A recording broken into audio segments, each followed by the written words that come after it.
आता आपण दशांश अपूर्णांकांचं अंश छेद अशा अपूर्णांकांमध्ये रूपांतर कसं करायचं ते बघणार आहोत. पहिलं उदाहरण बघूया. 0.4 किंवा आपण त्याला म्हणतो 4 दशांश. 4 दशांश म्हणजे 10 पैकी 4, म्हणजेच आपण अपूर्णांकामध्ये कसं लिहू शकतो 4/10.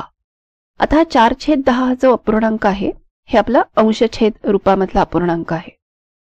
हे या अपूर्णांकाचं सगळ्यात छोटं रूप आहे का? हा अपूर्णांक मला अतिसंक्षिप्त रूपामध्ये लिहिता येईल का? तर लिहिता येईल. अंशाला आणि छेदाला दोन्हीकडे 2 भाग जातोय, म्हणजेच माझं उत्तर येईल 2/5. तर आपण असं लक्षात ठेवायचं की जेव्हा आपण दशांश अपूर्णांक हा अंशछेद रूपामध्ये लिहित असतो त्यावेळेला त्याचं जर अतिसंक्षिप्त रूप होत असेल, म्हणजे सगळ्यात छोटं रूप होत असेल, तर ते रूप काढायचंय आणि ते उत्तर म्हणून लिहायचं आहे. पुढचं उदाहरण बघूया. दशांश चिन्ह 7/5 म्हणजेच 75/100. 75/100 कसे लिहिणार अपूर्णांकामध्ये? 75/100. आता इथे पुन्हा एकदा अंशाला आणि छेदाला 25 ने भाग जातोय. 25 त्रिक 75, 25 चौक 100, म्हणजे उत्तर येणार आहे 3/4. 3/4 हे त्याचं अतिसंक्षिप्त सगळ्यात छोटं असं रूप आहे. पुढचं उदाहरण बघूया.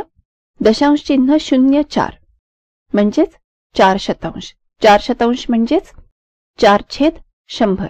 इथे जातोय का अंशाला आणि छेदाला दोन्हीला कशाने भाग? 4 ने जातोय. 4 एक 4 आणि 25 चौक 100, म्हणजेच उत्तर येणार आहे 1/25. आता पुढचं उदाहरण आहे 0.004 म्हणजेच 4 सहस्त्रांश. सहस्त्र म्हणजे 1000. मग आपण कसं लिहिणार? 4/1000. पुन्हा एकदा अंशाला आणि छेदाला 4 ने भाग जातोय.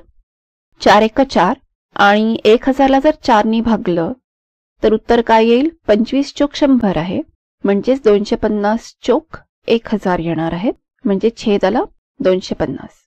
उत्तर आलेलं आहे 1/250. आता इथे मी तोंडी भागाकार केलेला आहे. तोंडी भागाकार अवघड जात असेल तर आपण नेहमीच्या पद्धतीने सुद्धा करू शकतो. पुढचं उदाहरण आहे 13.07. आता इथे 13 हा दशांश चिन्हाच्या अलीकडचा आहे, म्हणजे तो पूर्ण अंक आहे.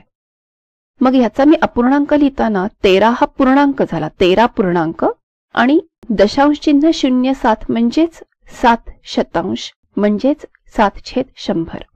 मग मी अंश छेद रूपामध्ये लिहिताना लिहिणार आहे 13.7/100.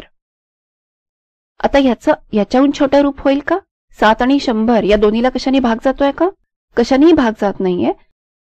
त्यामुळं 13.7/100 हे त्याचं अतिसंक्षिप्त रूप आहे. याच्याहून छोटा अपूर्णांक होणार नाही. पुढचं उदाहरण आहे 25.053 किंवा 25.53 सहस्त्रांश.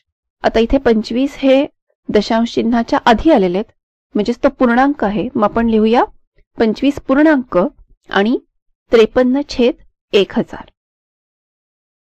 आपल्याला वाटलं तर याचा अंशाधिक अपूर्णांक सुद्धा करता येईल. हा अपूर्णांक कसा आहे? हा पूर्णांकयुक्त अपूर्णांक आहे.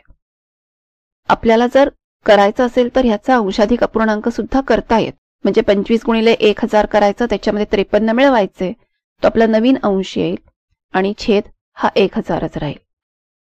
आता पुढचं उदाहरण बघूया. 20.05 किंवा 20.5%.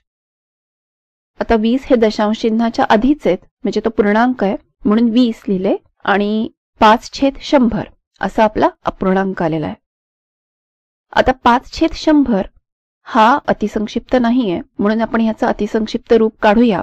5 आणि 100 दोन्हीला 5 ने भाग जातोय. 20/100 म्हणजेच उत्तर येईल 20.1/20. आणि मी मगाशी म्हणलं तसं याचा आपण आपल्याला हवा असेल तर अंशाधिक अपूर्णांक सुद्धा करू शकतो.